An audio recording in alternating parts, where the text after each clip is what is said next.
And that's where we start off today. As we go back to Isaiah 40. All right, and somebody just read that first verse. Brenda, you're normally our reader. Isaiah chapter 40, beginning at verse 1. Comfort, comfort my people, says your God. Listen to what he said. Comfort. Then he says, comfort who? My people, saith the Lord. All right, so we understand that the rest of this book is going to be about encouragement, comforting, what God has to say to his people. Where are they at this point? In Babylon. In Babylonian captivity or exile. Now, Al, you just got a letter. You just got a note from someone. It says, comfort ye, but yet you know you are in the darkest place you've ever been in history. How do you receive that?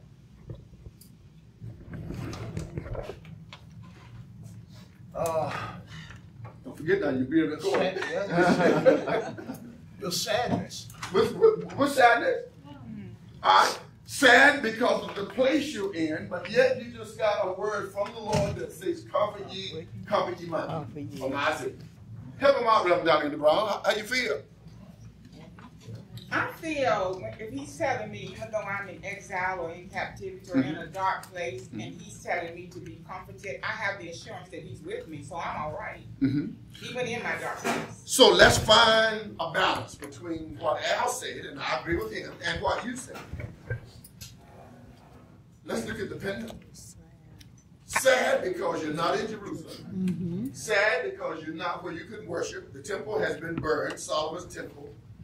But yet, because the letter or the word is from God, you can have hope. Y'all see it? Yeah. So I agree with Al. On one side, you're sad. On the other side, you have hope because of God's promise. Dr. Holliday, want to add anything to that? No, I totally agree. Okay. Do you agree that the pendulum swing both ways? Yeah. Okay. It's not going to always be balanced. Okay. All right. Brenda? And, we all go through that where we're strong one day and then we're weak. It's up and down. Absolutely. Up and down. But we should be more up than down. All right. So then that's where we are. But notice what he said. Comfort ye my people. All right. What does that speak to? What does that say? He hasn't forsaken them. He has not forsaken them, and he calls them his people. So his people are part of the covenant promise, and we know that everything that God has promised with regards to his people, his chosen people, there's absolutely nothing that can stop it. It will be fulfilled. It will be manifested. And he told them that they were going into exile. Okay? All right? They're aware of it. All right? So understand that. So they're in the exile. No place to worship because the temple has been burned and they appear to be defeated. Why do you think I said they appear to be defeated? Someone. Appear. Because it's not what it looks like. We're victorious whether it looks like it or not. Lynette, how does that look in 2024? Same way. Sometimes we what? Appear. All right? Our sister Leathers appear to be defeated. All right? But Russ, why do you think we feel like we appear to be defeated? That's it. Home run. Based on our circumstances. Because right then, I just got word that I have an illness. Okay? I'm just using this for an example. Yes. All right? That's all I've heard. That's where I am right now. Okay? And that seems to overwhelm us. Right or wrong? Because that's what we just heard. All right? Somebody is being evicted. No place to stay. Overwhelmed. At the moment. Russ said circumstances. Y'all get me? Somebody's at death's door. Overwhelmed. Circumstances. And the appearance is that they are what? Defeated. It reminds me of the sermon you preached on Sunday. Oh, yes. Oh, yes. Low because they felt defeated. It appeared to be that their Savior was not risen. I think that was a good example. I'm already on more sermons. But I think that was a good example. Yeah. Okay, because what it looks like is what they had received. That's right. And guess what, guys? They watched him die. Watched him. So all they could believe at this point is there is no hope. Comments? Okay, so they appear to be defeated. All right. Now, in the midst of this, we hear Isaiah chapter 40, verse 31, and then we're going to finish our review and go forward. Now, in the midst of this, God sends a word, and he delivers that word through Isaiah. It's Isaiah chapter 40, verse 31. I don't even think many of you have to turn your Bibles. Well, that's right. All right, Anna, because you already know it. And what does it say? Those that wait on the Lord shall renew their strength. They shall mount up on wings like eagles. And they shall run and not be weary. They shall walk and not faint. All right, run and not be weary, walk and not faint. Now, when you look at this verse contextually, that is when it was written and the time. Brother Topman, how does that change the dynamics of being in Babylon? Knowing that the Lord is with you, knowing that the Lord, you can trust in the Lord, I have no doubt that I will come through it. Absolutely. He said, wait on me. All right, and we know they stayed in Babylonian exile for 73.5 years. All right, that's according to Josephus. 73 years they stayed in exile. But guess what? Grandma Lord, he told them, wait on me. And that's our problem. We don't want to wait. That's our problem. Yeah, we don't want to wait. We want it right then and there. Yeah, but that's how we grow through the process. Want to cry out. Where you at, I Lord? put mine in the oven. Okay. Jenny Where you puts at, hers in Lord? the microwave. She's not willing to wait.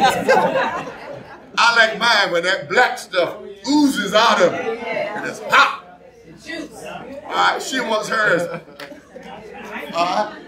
So there's a difference between Genevieve baby. Y'all know I'm having fun, but it's still the same principle. He wanted them to wait. Wait on the Lord, be of good what? All right, good. So, But he's doing a work while we're waiting. that's right. And Reverend Darlene Brown, it goes back to trusting him while we wait. Okay, that's where we lose heart. Okay, because we wish that he would say, okay, it's going to be 10 years. It's going to be 5 years. It's going to be 2 years. It's going to be 1 month. No, wait on the Lord. Okay, comments. Why do you think we struggle, Rosalind, while we wait? Why do we struggle while we wait? Yes. Because waiting is hard. Oh. It's hard. I mean, it's like a time frame. You don't know when it's going to stop or when we're going to get the results. And that's just hard for us, especially for me. Sister Coleman, you sit right beside me. You agree or disagree? I agree with her.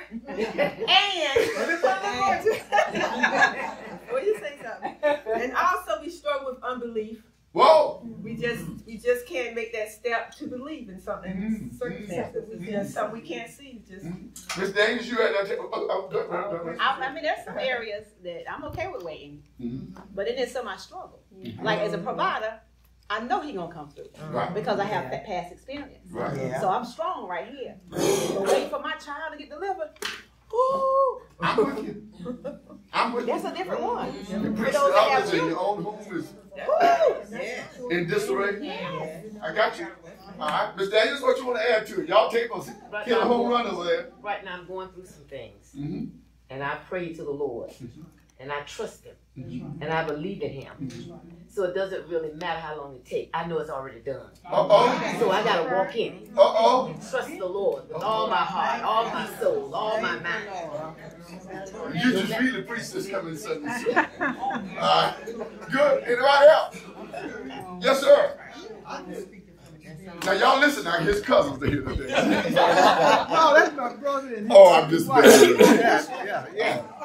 Anyway, but I think that the reason why we be wanting stuff so instantaneously because that's what society feeds us. Yeah. So could you say that we are in a battle against what's around us? That's our balance. Societal issues? Yeah. I get it. All right. Reverend Russell just said we're in a microwave generation. Sister Bailey backed up to that generation. All right. So let's move forward. Let's see. And now we get to something, brothers and sisters, that we all need to hear. All right, we just heard. Let's turn to Isaiah 41 now. This is where we're beginning today. We just reviewed Isaiah 41. Brenda? Be silent before me, you islands. Let the nations renew their strength. Let them come forward and speak. Let us meet together at the place of judgment.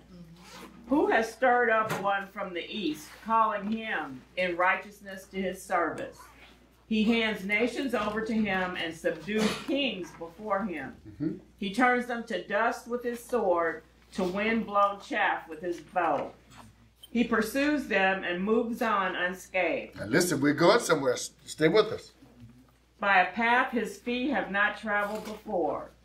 Who has done this and carried it through, calling forth the generations from the beginning? I, the Lord, with the first of them and with the last, I am he. Keep going. The islands have seen it and feared. The ends of the earth tremble. They approach and come forward. They help each other and say to their companions, be strong. The metal worker encourages the goldsmith, and the one who smooths with the hammer spurs on the one who strikes the anvil. One says of the welding, it is good. The other nails down the idol so it will not topple. Okay, now, I didn't make mention of it, and I left my Bible in my office, but I'm going to know what I'm doing. I want to get to the first I will. You see it? 11. Okay, now, where we're moving now, and I'm sorry, I should have got the Bible. Okay, we are moving to a section beginning in verse 10 of I will. God is saying what he is going to do. Okay? Now, this is the largest I will section in the 66 books of the Bible. Okay? God says repeatedly, I will. Okay? Now, Deacon Carlton, how does it make you feel? How does it empower you when you hear what God says, I will do? It gives me a lot of confidence. All right, he said it gives him a lot of confidence. Why? Okay. God, there's no failure in God. Okay. If he says it, it's going to happen. Now, but we still have to wait a long time. You will not hurt my feelings. Compare and contrast God to Terry Henry. If I tell you I will. You might. All right. I love you. So now, and I trust you, but I know there's some things you cannot do. Oh! That's right. That's right. That's it. That's right. He said, I trust you, but I know there are some things, in other words, my commitment is limited. My commitment is also, it varies with the circumstances. I might say, okay, Deacon Carlton, I'll be there today at 2 o'clock. I might get a call, I got to go somewhere else. And so I may not be able to fulfill my commitment with him. So we got a difference when we hear God saying, I will, and man saying, I will. And can I be honest and tell you, a lot of you have been disappointed by man's I will. Hello. Man said, I'll be with you. Man said, for better or for worse. And when it got worse, man left. That's right. I'm just being real. That's right. That's right. Yes, ma'am. God's I will says that he is in control. Absolutely. And that word in control, we know that means he's sovereign. She says, God, I will means I am in control. Right. Come on, we on it. Somebody talk to me. When he says I will, he's making a promise. That's it. I will. I promise you, I will. Okay. You can't make a promise like he can. I can. Is there a little doubt when it comes to God? Sometimes, but it Shouldn't be. Shouldn't be. That's right. Doubt is a lack of faith. Faith. Confidence. Very good. And we're going to go through these, every last one of them, because we want to hear what God says, I will. Now, let me tell you something. If I was not the preacher, and I was among you, the laity today, and not teaching this lesson, I would take note of every I will I hear. And when I'm down in the brown, when my back is against the wall, I pray that I will. All right? I say that I will. I repeat that I will. I make that I will become a part of me. Yes, ma'am. And it goes back to what I said earlier, that whenever it comes to my daughter, waiting is hard. But when I pray, I said, you promised me. That's it. That's right. That's it. You said if I treat a child the way she grow, when they were old, they made the part, they would come back. So I just pray the word. That's right. And even though I don't like waiting, I know he gonna come back. That's right. So why would you repeat God's word back to him? Because sometimes you tell us we got to back him up in the corner. Absolutely. And remind him of his word. Remind him of what he said. Y'all got children, and if you got children like I have children, they'll bring it back. Daddy, you said, oh Lord, where did I say that? And they expect you to do what? Honor what you say. Well, Jesus said, heaven and earth shall pass away, but my words will never pass away. Another word, he said, not one jot or tittle. That's a comma and a period. He said, I'm going to honor my word down to the punctuation. That's deep. So let's hear these I wills. Okay, we have 10, 13, 14, 15, 17, 18, 19, and 27. Brenda? So do not fear, for I am with you. Do not be... I am with you. Wow. He did not say, what? I might be with you. I'm coming along. Oh, I'm coming along on part-time. I am with you. Even in Babylon. Yes. That's right. No matter where. Go ahead, next one. Do not be dismayed, for I am your God. I am your God. Yep. I am your God. Go ahead. I will strengthen you. Brother, he said, I will strengthen you.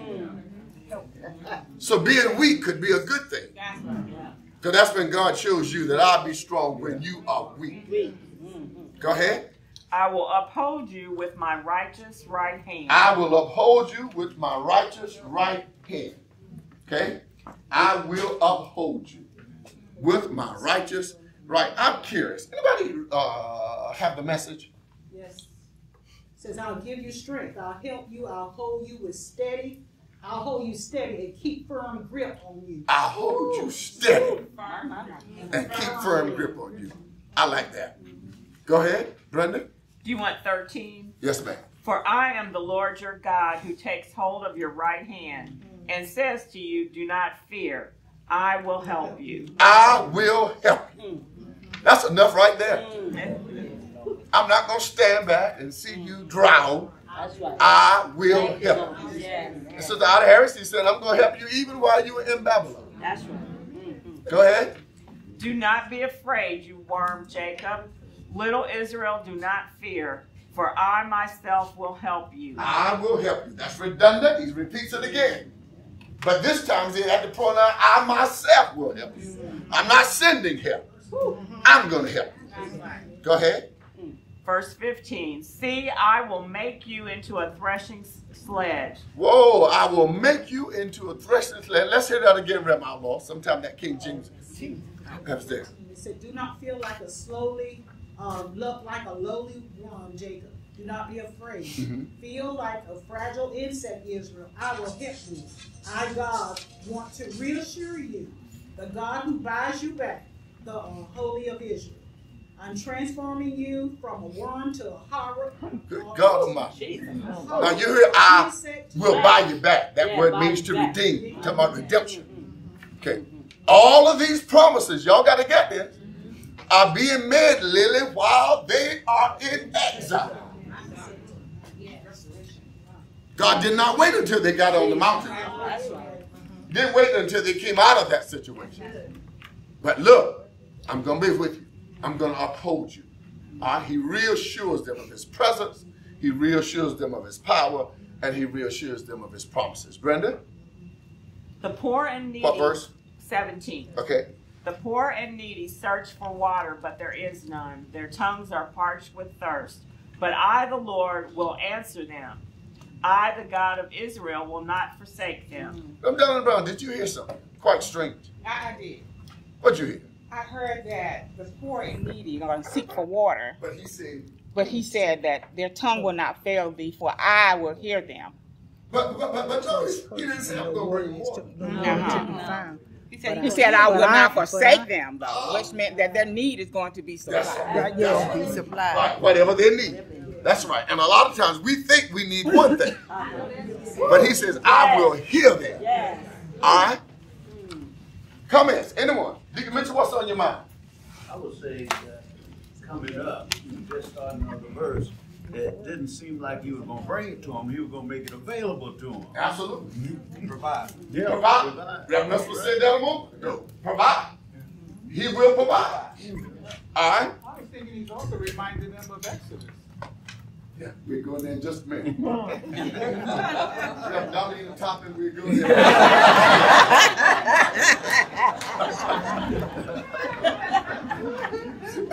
You on it, bro, Tommy. Go ahead. Let's go ahead. Verse 18. Uh-huh. I will make rivers flow. Whoa, I will make rivers flow. Now, just a moment ago, they were talking about water. Yeah, more than enough. And more than enough. I will make rivers flow. Yeah. Go ahead. And springs within valleys. I will turn the desert into pools of water. Good God Almighty. And the parched ground into springs. I will turn the deserts. Angela, I know you back there, but you know we always talk about the word during the day. I'm talking about you. Angie, I'm sorry. Yes, sir. Angie, Angela behind you. All right, listen now. Listen what he just said, Angela. I'm going to put what? He going to put rivers. In the desert. In a desert. That's impossible to do by man. Oh, but God can do it. Angie said that's impossible to do by man, but God can do it. Yes, sir.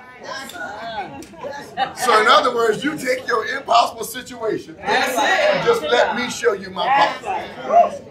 Yes, ma'am. I like there's an S on rivers, because that's how he does it. That's it. Yes. That's it. I'm just thinking maybe a one river. That's right. Because he's so gracious and so amazing and so wonderful and so Rivers. Yes. Look over there in your dry place. And I'll show you water. Turn around in your dry place. And I'll show you water. Rivers. Thank you, Reverend. Go ahead, Brenda. Yes, sir. Where you now? 19. 19. I will put in the desert the cedar and the acacia, the myrtle and the olive. I will set junipers in the wasteland, the fir and the cypress. Flowers together. and trees and blooming trees in the desert. Good God Almighty. 27. I was the first to tell Zion, look, here they are. I gave to Jerusalem a messenger of good news. Goes all the way back now and comes up to Jesus. Zion means Jerusalem. Y'all remember, we are marching up to Zion. When you go there, you will learn that means Jerusalem. Okay, we got a long list of peoples of I wills. What's on your mind? Because of the list, it's comforting. If I was in physical position, it would be comfort to me. It give me strength to walk on. What would you do with that list of I wills if you were in Babylon? Well, I guess at this point I'd have to use my imagination. Good response. In such a way that, with that list, I think it would be necessary to review it. Yes. Since I'm feeling this comfort, I just need to have a memory of what he's already said. What he's already said. Yeah. All right. I just finished the paper, Dr. Swan, and I'm next to the oldest person in my class, my cohort, and we've been texting each other about our grades, and they would say, "Man, how do you keep doing it?" I said, "The man told you what he wanted to hear. He gave you a rubric and said 10 points for this, 10 points for that." I said, go down that rubric and give him everything he's told you. And there's your A. That's it. So let's take this list of everything that God has given us. All the I will. Put them on the refrigerator. Put them on the mirror. Put them somewhere where you can remember and just repeat them back to him. This is what you, 10 points. 5 points for writing my name on the paper. Y'all hear me? 10 points for a correct outline. 10 points for correct format. And Elder Hubbard, when you go through and you see you've done everything, you automatically know you've got an A. Now, I'm not talking about school. I'm talking about these I will statements. Lily, when your back is against the wall, is there an I will that pertains to my situation. And may I say also, Yes, ma'am. if I may say this, I believe in repetition as far as I keep a ledger every day of things. I have a to-do list. I don't always do everything on the list. But that goes to the next day. But the next day, or whatever. But what you said, making your list and sticking to it. Because once you repeat something over and over again, it's just like a daily prayer. Every morning, every new day and night. I got my prayer list going. I mean, it's there. That means repetitions. God, I'm going to drop this. You say Yes. that you put water in my list. Yes. That's right. It's a reminder. Go ahead, Reverend Brown. I just, whenever you were talking, I was just looking at it because we have the assurance of his presence, Yes, ma'am. of his peace, of his Yes, ma'am. power, of his strength. He encourages us. He tells us to wait on him. So everything that we need, he's assuring us that there's an availability to it in me. I have it. Where's the problem? The problem is me. The problem is us. The problem is us. God cannot lie. That's right. These are the things he promised, and we got them in verse 10, 13, 14, 15, 17, 18, 19, 27. I type out a whole list, put them somewhere, and remind myself of what he said. Yes, sir. In 21, he comes back and he tells us, state your case. Yes, sir. State your case. What problem you got? State your case. It's up to my will to fulfill everything. But state your case. You and Miss Daniels are all over Sunday sermon. That's it. All right? So, stick to these I wills, as Lily alluded to. Pray these I wills. Repeat these I wills. Okay? Now, I asked how you're receiving these I wills today. So, Deacon Jenkins, how are you receiving these today? 2024. Thousands of years since these words were spoken. With some trust and some doubt at times. I think Reverend Resper said that sometimes you, in some things, yes, in some things, I'm still dealing with them. But you want to move towards total trust. Yes, of course. Okay, Anna, did you have any hand up? Yes, I was saying that, like this morning, when I woke up, I felt overwhelmed with just a list of things that's going on in my mind and things I got to do and things I got to deal with. And I felt overwhelmed, and I turned over and I prayed, and it was like, Lord, where are you? But this right here tell me where you at. Go ahead. You don't let it go fast. Go ahead. I mean, it's the truth. But this right here. That's right. This right here. That's right. That's right. And sometimes you do feel overwhelmed with your battle. Yes, ma'am. What you're going through. Yes, you feel ma'am. overwhelmed, and you don't know which way to turn, and you don't know like where to seek, and it's like, well, it's She said, this right That's right here. Who tells me where he is? wow. This is the answer, because this is right on time for me today. It's right on time. You're going to make me holler. I like that. It's the truth.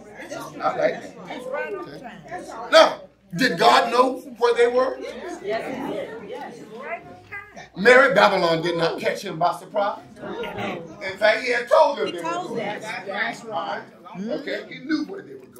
He knew what they would face. You remember just a few chapters back, and we reflected on, is it Psalm 133, I think, where they cried out, and they commanded that they sing the Lord's song. And they said, how can we sing the Lord's song in a strange land? All right. He also knew their weaknesses. But yet in the midst of this, he says, I will. So Lord, in the midst of what I'm going through, Anna just said it, help me to hold on to your I will. Don't let me get distracted. Don't let me get fearful. And don't let me get overwhelmed. Thank you, Lord. Are y'all with me? Yes. Okay. So let's read and recite, post these I will statements. Okay. In your presence. Now, remember now, God says these words are comforting. We're in the comfort section of Isaiah 41 and following. Also included in this chapter is a statement, fear not. Okay? So, I will gives us confidence that God is going to keep his promise. What does fear not do for us? In verses 10, 13 and 14, Brenda, we're going to go back and pull out the fear nots in those verses. Deaconess Carter, what does fear not from God say? You don't have to be overwhelmed. You don't have to be overwhelmed. Deaconess Carter said we do not have to be afraid of anything. When it comes from Him, He has us covered. Anybody want to add to that? And if I'm embracing His I wills, then I won't fear. Oh, so it's a combination. So what happens when a little fear eases in? Well, you gotta. I'm not fully embracing His I will. You gotta cough back up what He said. No, she said cough back up. What He said.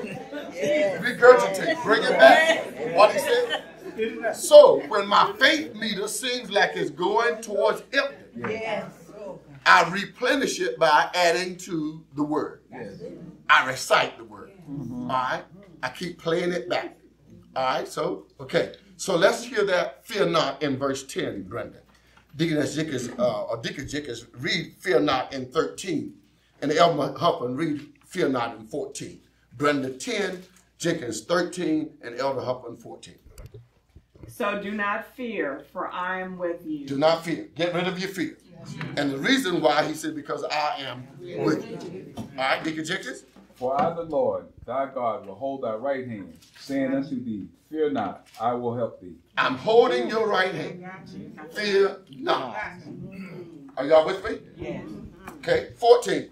Do not be afraid, you worm Jacob, little Israel. Do not fear, for I myself will help you, declares the Lord, your Redeemer, the Holy One of Israel. I myself will help you. 3 times. Yeah, that's perfect. Fear not. Yeah, that's perfect. Fear not itself is recorded 71 times in King James.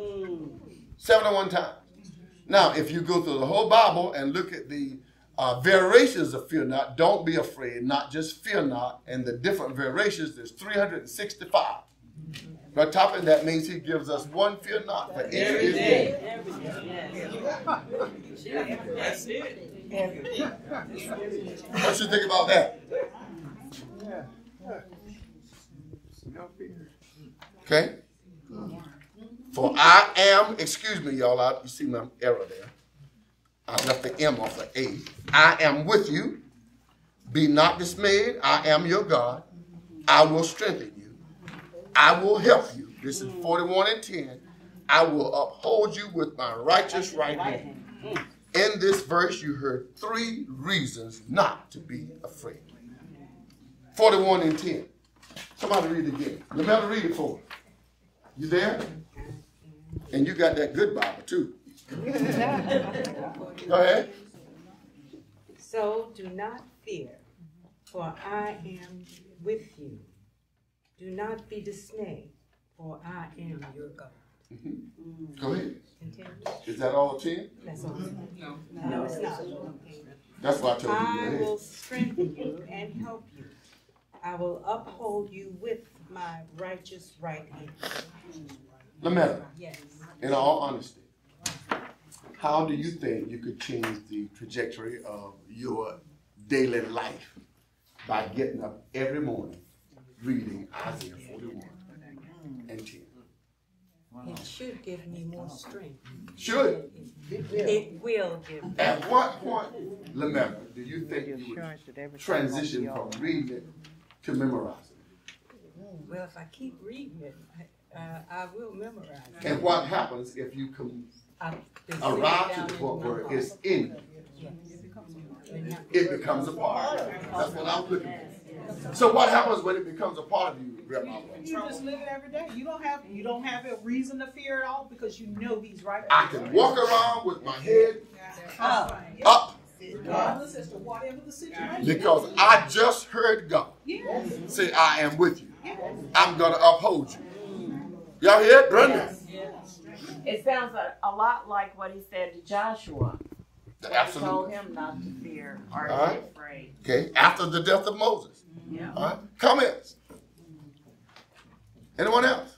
I love it. Yes, ma'am, Mr. Daniels. All of that information is within us. I mean, we've read it, we've digested it, And so when we run across all these difficulties and problems and things like that, we don't have to run and try to find a Bible, or run and try to find a minister, or run and try to find somebody else, because it's in us. Yes, ma'am. And all we got to do is just pull it out. That's it. And say, God, this is what you said. That's right. So, you know. Thank you, Miss Daniel, for not using Reverend Donnie Brown words. She says, cough it up. But she says, put it out, bring it back. And guys, that's why we spend time coming to Bible study. That's why we spend time in here. Yes. Because we want to learn this word. Yes. We want to apply this word. We want to memorize this word, and we want to make it work for us. Okay? Comments? Now, let's go back and let's hear this. Let's hear the application part of this. This is why I stopped the topic just a moment ago, but we're going to go back and do it now. How do you think these words empower the Israelites when they were faced with the Red Sea around them and Pharaoh's army behind them? Now, y'all, we heard that story time and time again, but you got to think about how it looked. Yes. And how it must have been to them. Rosalind, to my left, there's water. To my right, there's water. In front of me, there's water. And behind you, there's Pharaoh's army. And they are gaining pace. Full of fear. Full of fear. And what did God say? Let's read it. Somebody. Which verse? Exodus chapter 14. Starting at verse 1. Yes, we could do that. Then the Lord said to Moses, tell the Israelites to turn back and encamp near Pi-Hahiroth, between Migdol and the sea. They are to encamp by the sea directly opposite Baal-Zephon. Pharaoh will think the Israelites are wandering around the land in confusion. Did y'all? I'm sorry. Did y'all see it? Literally, God gave them the instructions. God told them where to go. And the place where God told them to go, I'm going to say what we said in Ivanhoe, they were hemmed in. Y'all heard that before. So, Brenda, if the Lord told Moses, I have heard their cry, I have come to deliver them out of Egypt, and then he sends them on this path. Are y'all with me? Yes. Do you think he's going to lead them to a place that's going to fail them? No. So no matter what happens along the way, keep going. Yes. Comments? He told them where to go. He told them, look, and I'm also going to tell you that Pharaoh's going to come after you. He spilled it out for them. Comments? The Bible Yes. tells us to walk by faith and not by sight. So we don't go by what we see. But Brenda, behind us, Pharaoh's army. They weren't there yet. They weren't there yet. Brenda, all I can see Water. is water. What you say, Ross? I said the Israelites hadn't gotten all the way back. Rosalind gave us a biblical demonstration.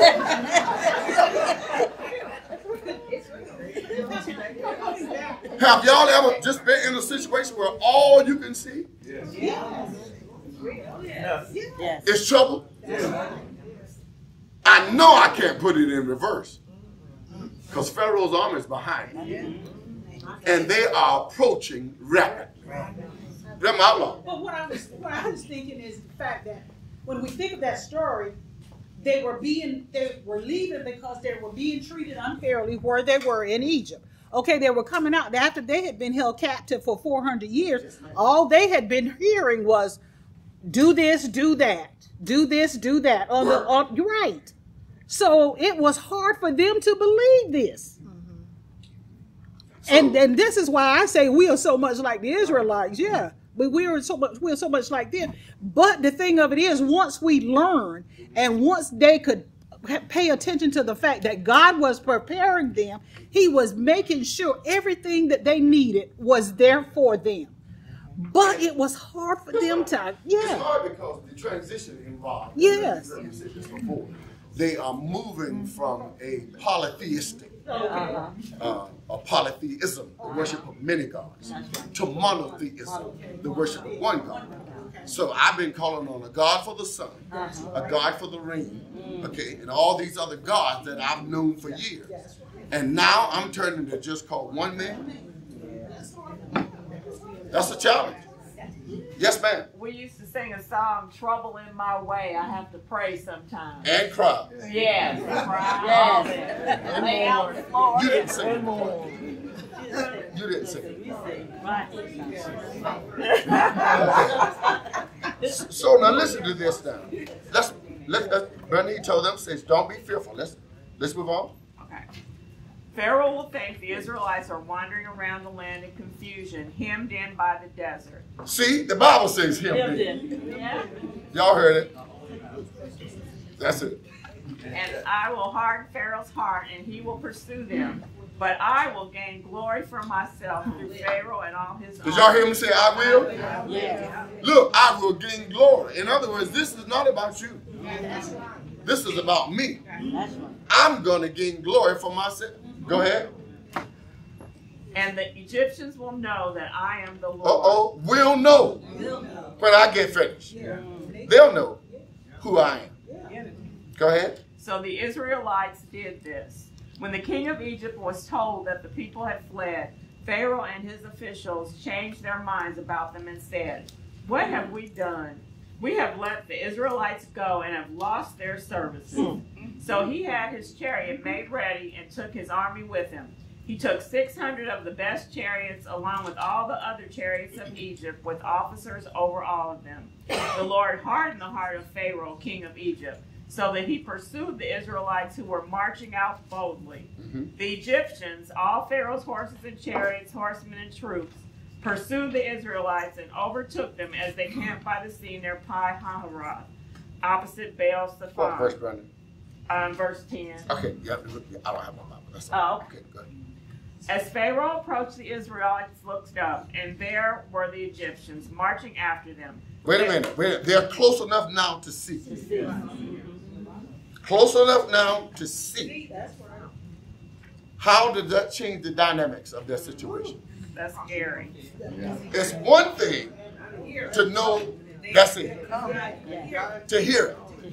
Now you see. But now you can see 600 chariots. The real stuff. And now let's see what he says, brother. As Pharaoh approached, the Israelites looked up, and there were Egyptians. They were terrified and cried out to the Lord. They said to Moses, "Was it because there were no graves in Egypt that you brought us to the desert to die? What have you done to us by bringing us out of Egypt?" Remember, Allah, that goes back to what you just said a moment ago. This shows us, and some of you alluded to the same thing, that the stages of their faith had not been developed. That's right. Because all they're thinking about is a U-turn. That's right. All right? If we were going to die, why didn't you just let us die in Egypt? All right? But you brought us out here. Come in. You brought us That's it. out here. That's right. Yeah, we didn't ask for this. That's it. But they also cried out to the Lord. Heard To that the cry. Lord. Yeah. That's why he sent Moses. Yeah. But at that moment, all they could hear and see the Pharaoh's army. Y'all been there? Yeah. All right? They anticipated the worst. They thought for sure at this point they were dead. If they don't kill us, they're going to take us back. Okay? They assumed they were going to die at the hand of Pharaoh. And then God speaks. That's what he said, brother, in verse 13. Moses answered the people, "Do not be afraid. Stand firm, and you will see the deliverance the Lord will bring you." Now, somebody need to talk to me. Miss Kennedy, back there with Arena, you sit between two nice ladies sometimes. Did you hear that? Do not fear. You're standing on that. I'm standing on that. Our schedule says she's standing on that. Anybody else standing on that? Yes, sir. But wait a minute. You can hear Pharaoh's army. You can see it. You can see Pharaoh's army. Don't make no difference. God's still going to do what he's going to do, whether you see him or not. Do you think this was a surprise to God? No. Y'all don't think so? No. He was not alarmed. He was not threatened. No. By this, he knew Yes. what was going to happen. And his plan was already And they needed to see the salvation of God, because their faith needs to go from polytheism to monotheism. That's right. And Bible said they need to grow from that little small portion. That's all of us. Yeah. Stand still, look, and that's all see. of us. Yeah. Let's hear another translation that uses another word besides salvation. With 13. Moses spoke to the people, don't be afraid, stand firm and watch God do his work of salvation for you today. Take a good look at the Egyptians. Anybody, anything different? I have the New Living. What's this say? It said, 13th verse. Yes. I am holding you by your right hand, I, the Lord your God, and I say to you, do not be afraid. I am here to help you. I am here to help you. That goes back to the very promise of that and I will. That's why Jesus quoted more from Isaiah than any other prophet in the Bible. There are more quotations in the New Testament from Isaiah than any of the other minor or major prophets. Why do you think that's so? Why is Jesus reaffirming the words that the prophet spoke? Still stand, and they are true. Okay, move forward. They were trapped, desperate, and facing an impossible. Somebody said a moment ago, Anna, what did you say something about something being impossible? Oh, who said something about somebody being impossible? Oh, that was Angie. Angie, what do you say about something being impossible? I say it's impossible with man, with God, all things are possible. So do you think this was a setup? I think it was to show God's power. To show God's power. So you can say it was a setup. Yes, sir. All right. Angie said, yes, sir.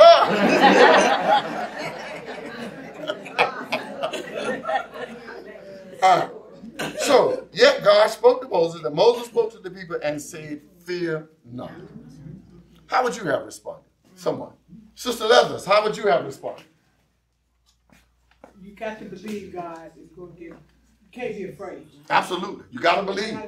And she said, you cannot be afraid. All right? What does our fear say to God? That's going to take some thinking. Now, y'all just insulted somebody. Lack of faith. Lack of faith. Sister Deaconess Jenkins says, here's what it is. But your lack of fear says to God, I don't trust you. Now, y'all can say, well, Pastor, that don't sound nice. Well, it's true. What does our trust in God say to him, despite our having heard alarming news or overwhelming circumstances? It's your problem. Huh? This is your problem. Uh-oh, I like that. I'll trust in God. Doctor just said one thing. Doc, I appreciate your knowledge. I appreciate your training, but God's got this. That's right. I know what I just heard, but I trust God. And two, Yes, ma'am. being that this is my second time around, I've already been here and I know what God did for me the first time. So therefore, like you told me the other day, you've seen my faith increase. So why am I? Why you being afraid? That's why you being afraid. That's right. So what happens when your faith takes a little slight nose? Well, then you go back to your I wills. Like, You got to go back to it. You got to go back to it. I like it. Okay. So we understand that God has feelings too. And we know that if you want to see him move, if you want to know what pleases him more than anything, faith. Faith. Without faith, it is impossible to please God. You can be tithing every Sunday. Listen to me. You can be doing all the sacrifices and all the things that you feel like are the right things to do. But without faith, it is impossible to please God. But when I speak faith, well, the man went to Jesus and said, my daughter is at home sick. Would you come? Okay? And then he mustered up, was a daughter or son? Daughter. Then he mustered up enough faith and said, you don't have to come. Just speak the word. The centurion. That's right. I got enough faith to believe. There are three different circumstances. But that's right. His servant. I got enough faith. And the Bible says at the same time, he asked what had happened. The girl was healed. Absolutely. Pastor, can you see the move of God in that particular situation and what it did for all those people who saw God at work? That's it. Whenever Moses told them to stand still and they'll see the salvation of the Lord, and he assured them that the Egyptians that you see today, you will see no more. And that was true. They wanted to go back, but he's letting them know they don't have a hold on you because I'm going to deliver you. God gave them a bath in the Red Sea. That he did. That he did. Now think about it. You standing there and watch the walls receive. And not walk across on moist land, but on dry land. And then when you get on the other side, he tells Moses, use your rod again. Hold it up, and the waters closed on the side. And Pharaoh's army drowned in the Red Sea. That's power. That's power. That's power. Absolutely. Did it matter? Did it really matter that they were in Babylonian captivity? No. Why you say no, Deacon? Stand on it.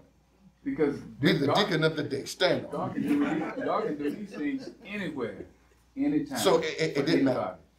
It did not matter. No, it didn't matter. You standing on it? Yes, sir. All right. Well, good. It does not matter. What we're going through, when Russ was stated earlier about circumstances.